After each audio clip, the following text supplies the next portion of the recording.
Section 1. You will hear a conversation about a language course. First, you have some time to look at questions 1 to 5.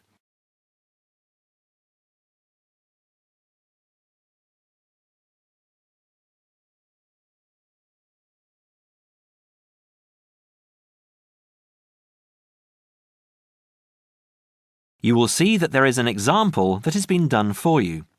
On this occasion only, the conversation relating to this will be played first. Good morning, Borgheimer language courses. How may I help you?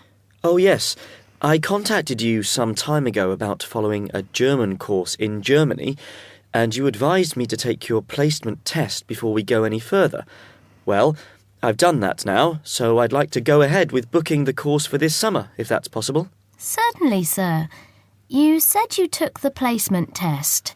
What was the result? I was placed at the O3 level. O3. Right. That's lower intermediate. Fine, Mr. The answer is Level 3 or lower intermediate, so the course level has been filled in for you. Now we shall begin. You should answer the questions as you listen, because you will not hear the recording a second time. Listen carefully and answer questions 1 to 5. Petterson. John Petterson. Could you spell that for me, please, Mr. Petterson?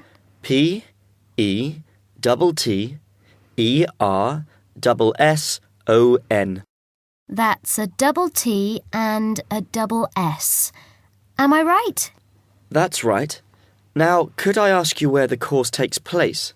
Well, we offer courses in Hamburg and Berlin. For your level, there's never a problem. There are always plenty of people for the intermediate classes. Oh dear. Does that mean that there might be a lot of students in my class? I wouldn't be very happy about that. No, don't worry, Mr. Petterson. The maximum class size is 12, but I've never known there to be more than 9 or 10 in a class. It could even be 5 or 6. Good. Actually, I'd prefer to study in Berlin. And how long is the course? 3 weeks, 5 hours a day. 2 hours only on Saturday. Sundays free. I see. And what about accommodation? There you have a choice, Mr. Petterson. You can either stay with a German family who are used to having such guests, or you can stay on the university campus, or we can book you into a nearby bed and breakfast. Is there a big difference in price? Not really. Staying with the family works out the cheapest, and the bed and breakfast is a bit more money. Staying on the university campus comes somewhere between the two price-wise, but Berlin is not too expensive anyway. Which do you recommend? Well, if you want to practice your German and be part of a German family, I would recommend staying with a family. Our families are all hand-picked, and we've never had any sort of complaint. Yes, I'll probably do that then. What are the dates of the course? The first summer course starts on the 1st of June in Hamburg and a week later in Berlin, which is what would concern you as you have chosen the Berlin course. That's the 8th of June. The next course would begin on the 2nd of July and then... The 2nd of July course would be perfect for me. Can you put me down for it now? Certainly, Mr. Petterson. Can I have your address, please? 26 Mayfield Drive, Orpington, Kent. I'm afraid I can't remember the postal code. Don't worry, Mr. Petterson. I'll check on it. Before you hear the rest of the conversation, you have some time to look at questions 6 to 10.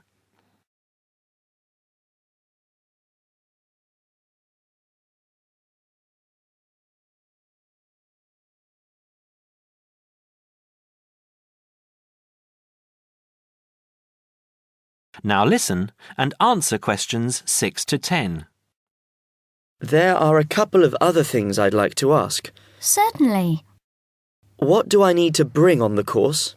Well, apart from the obvious, you'll need our textbooks. I'll email you the name and publisher.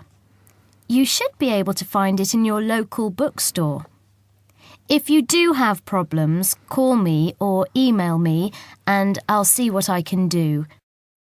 We provide the computers, computer disks, translation exercises and all that sort of thing, but you will need a good dictionary.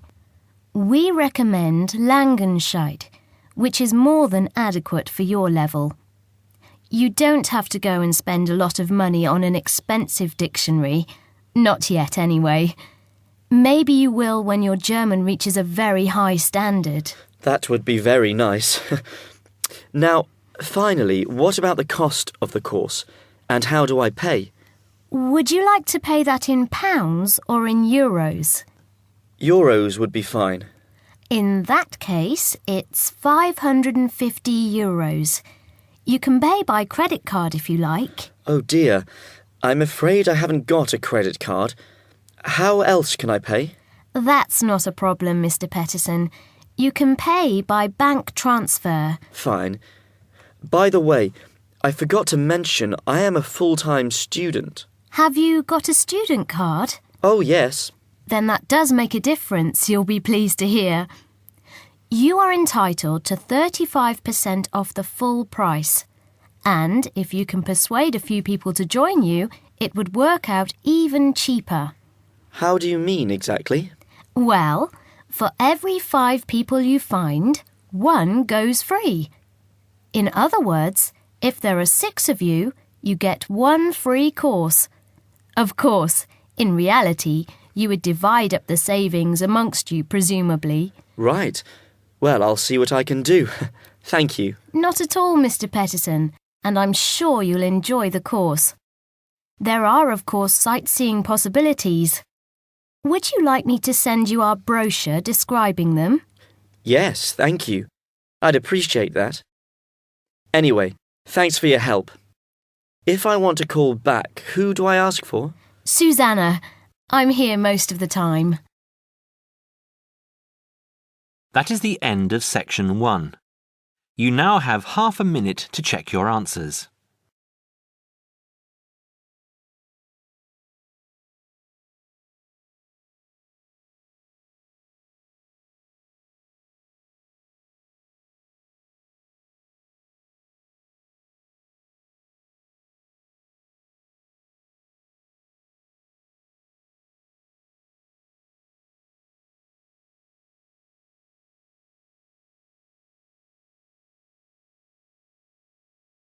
Now turn to section 2.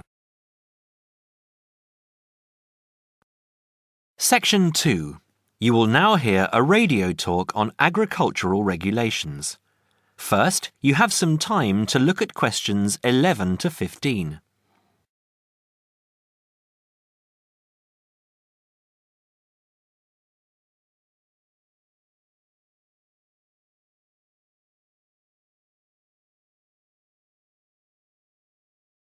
Now listen carefully and answer questions 11 to 15.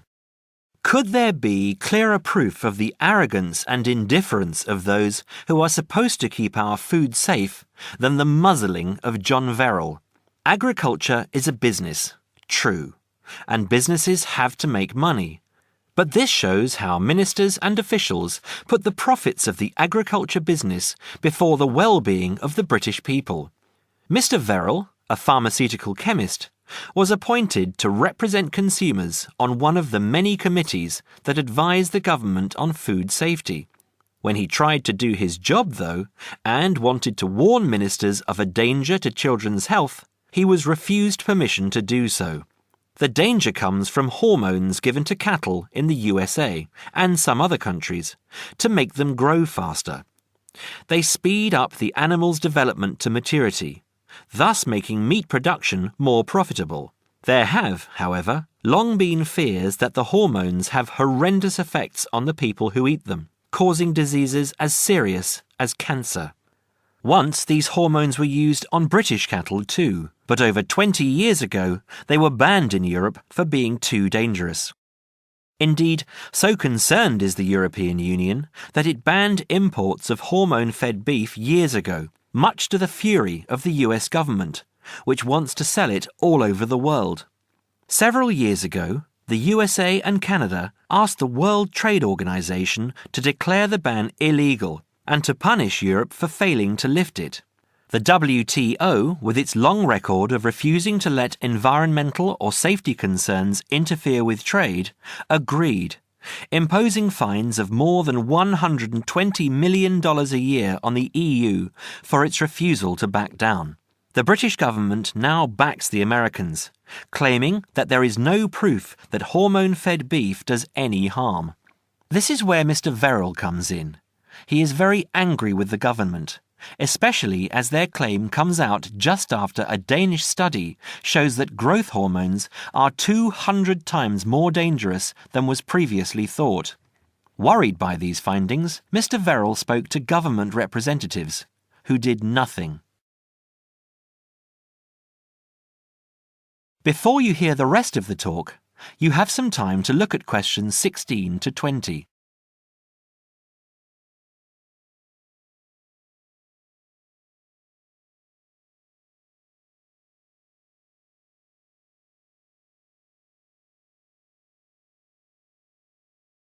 Now listen and answer questions 16 to 20. Not only that, but they have not been testing beef which is imported, which, by law, they are required to do. This directly affects the British public, as about 40% of the beef British people eat comes from abroad, supposedly from countries like Brazil, which does not allow the use of growth hormones. Brazilian beef is stocked by some British supermarkets and widely used in catering. Yet, when a Brazilian farm was recently visited by EU inspectors, a large stockpile of this banned substance was found. This is not the first food scandal we have had in our country. Take the present concern over a well-known chocolate company. Several months ago, the company found out that its sweets were contaminated with a rare form of salmonella, but they did nothing about it, leaving their sweets in the shops to be bought by the unsuspecting public. It was not until 5 months later, when several children had suffered food poisoning, that the chocolate bars were removed from the shelves. It makes you wonder how many other dangerous foods have been allowed onto our plates. That is the end of section 2. You now have half a minute to check your answers.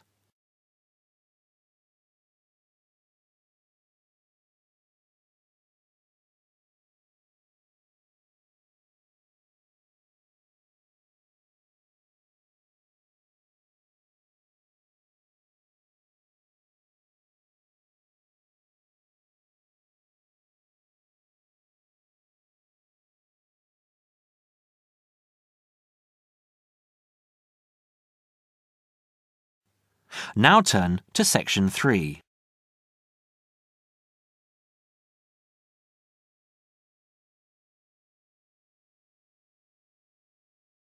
Section 3. You will hear a conversation between a tutor and 2 students, Amanda and Jake. First, you have some time to look at questions 21 to 25.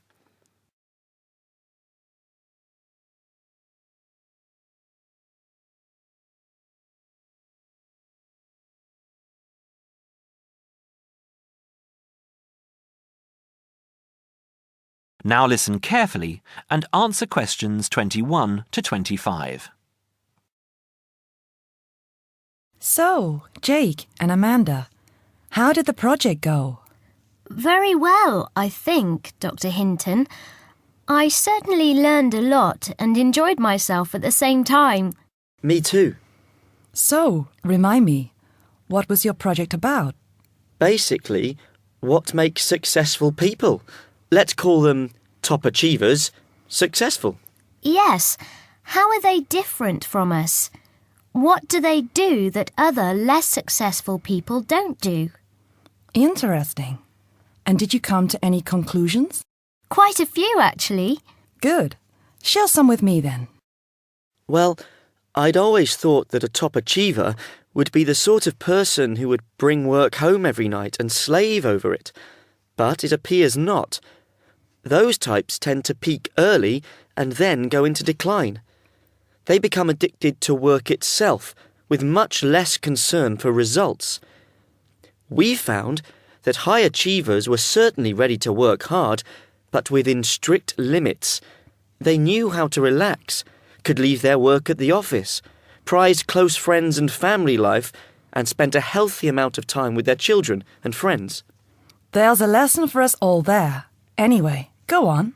It's also very important to choose a career which you enjoy, not just one that pays well or which assures you of a pension many years down the line. Surely that's important though, Amanda. Yes, I agree, but being happy in your work is far more important than anything else.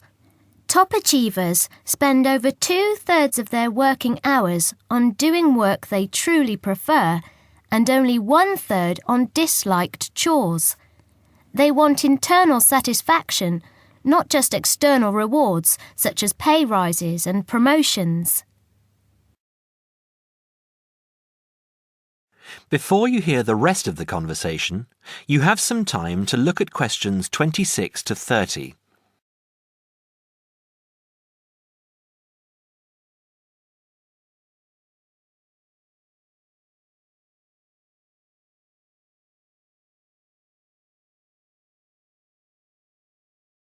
Now, listen and answer questions 26 to 30. Actually, in the end, they often have both, because they enjoy what they are doing, so their work is better and their rewards higher. Yes, Jake, that certainly makes sense. Now, can I ask you something? Do high achievers, as you call them, take many risks? Yes and no. I interviewed one business executive who told me he was able to take risks because he carefully considered how he could salvage the situation if it all went wrong. He imagined the worst that could happen, and if he could live with that, he went ahead. If not, he didn't take the chance. Other people prefer to stay in what I heard described as the comfort zone setting for security, even if it means settling for mediocrity and boredom too. Would you call top achievers perfectionists? Contrary to what I expected, no, I wouldn't. We came to the conclusion that a lot of ambitious and hard-working people are so obsessed with perfection that they actually turn out very little work. I happen to know a university teacher, a friend of my mother's, who has spent over 10 years preparing a study about a playwright. She is so worried that she has missed something, she still hasn't sent the manuscript to a publisher. Meanwhile, the playwright, who was at the height of his fame when the project began, has faded from public view. The woman's study, even if finally published, will interest few people. So, what has this got to do with top achievers? Well, top achievers are almost always free of the compulsion to be perfect. They don't think of their mistakes as failures. Instead, they learn from them, so they can do better next time. Well, would you call them competitive? High performers focus more on bettering their own previous efforts than on beating competitors. In fact, we, came to the conclusion that worrying too much about competitors' abilities and possible superiority can be self-defeating. Yes, and we found that top achievers tend to be team players rather than loners. They recognise that groups can solve certain complicated problems better than individuals and are eager to let other people do part of the work. Yes, loners, who are often over-concerned about rivals, can't delegate important work or decision-making. Their performance is limited because they must do everything themselves. Well, it looks as if you two have done a thorough job and learned something into the bargain too. Now, there are just a couple of points I'd like to clarify with you. That is the end of section 3. You now have half a minute to check your answers.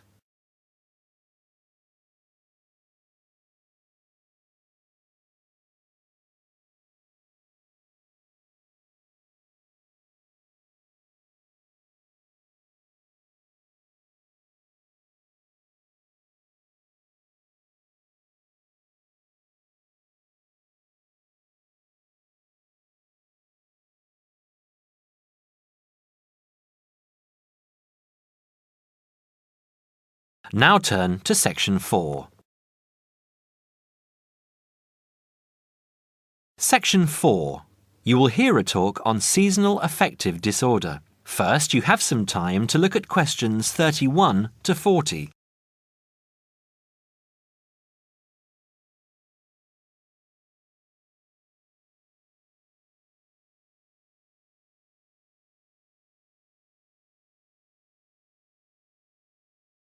Now listen carefully and answer questions 31 to 40. In the past few years, a new condition has been identified and given a name, SAD, short for Seasonal Affective Disorder. This is now recognized as a distinct kind of clinical depression, where people become depressed at the onset of winter, accompanied by a craving for sweet things, causing weight gain. Each spring and summer would then bring on almost maniacal highs and feelings of boundless energy and happiness. Experiments to combat this depression showed that increased exposure to bright light in humans could suppress their production of a darkness-related hormone called melatonin. The light needed to induce this change was about 2,000 lux, or about 4 times brighter than ordinary household lighting. It was then calculated that if bright light could suppress melatonin secretion, then it might have other effects on the brain, including the reversal of symptoms of depression. While melatonin's precise role in SAD has not been pinned down, the theory led to effective treatment. Not surprisingly, SAD affects more people where winter nights are longer and days shorter. In the UK, an estimated 500,000 adults develop full-blown SAD in winter, and twice this number suffer the milder condition called subsyndromal SAD. About 80% of sufferers improve when given light therapy, and improvement usually comes within 2 to 4 days. Scientists are still unsure why winter depression happens, but more than a decade of research has turned up some surprising findings. Nearly 80% of SAD victims are women. Researchers are uncertain why this is so. SAD can affect people at any age, but typically it begins around the age of 20 and becomes less common between 40 and 50. SAD is comparatively rare in children and adolescents, but so far researchers have been unable to come up with a logical reason for this. As many as half of SAD sufferers have at least one family member with depressive illness, suggesting that the depression has a genetic component. Some patients experience shifts in their body clocks when they're depressed in winter. They are morning people at one time of the year and become evening people at another. What is the underlying difference between SAD sufferers and others? A clue can be found in carbohydrate craving, a common symptom. People often become obsessed with chocolate, for example. Carbohydrates alter brain chemistry by increasing the level of a soothing chemical called serotonin, a neurotransmitter that carries signals between brain cells. SAD sufferers crave carbohydrates because they may need serotonin to lift their mood. This craving can be intense, in fact, an addiction. It may be that the serotonin system of the brain has problems regulating itself during the winter. Some SAD sufferers respond well to the drug Prozac, thought to influence the brain's serotonin-using system. Other brain chemicals and hormones probably play a role in winter depression. Another neurotransmitter, dopamine, for example, may be inadequate in certain cases. Researchers hope to uncover clues to SAD's secret by probing similarities between SAD and hibernation. Though no valid link between the two has been established, some SAD patients say they feel like hibernating animals. SAD sufferers tend to put on fat in autumn and early winter, roughly the time when such hibernators as bears and squirrels do. That is the end of section 4. You now have half a minute to check your answers.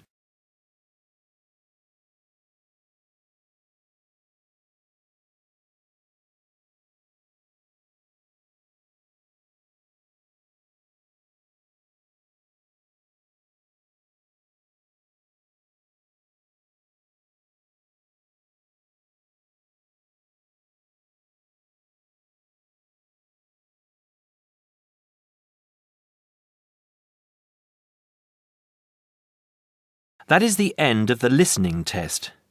In the Ielts test, you would now have 10 minutes to transfer your answers to the listening answer sheet.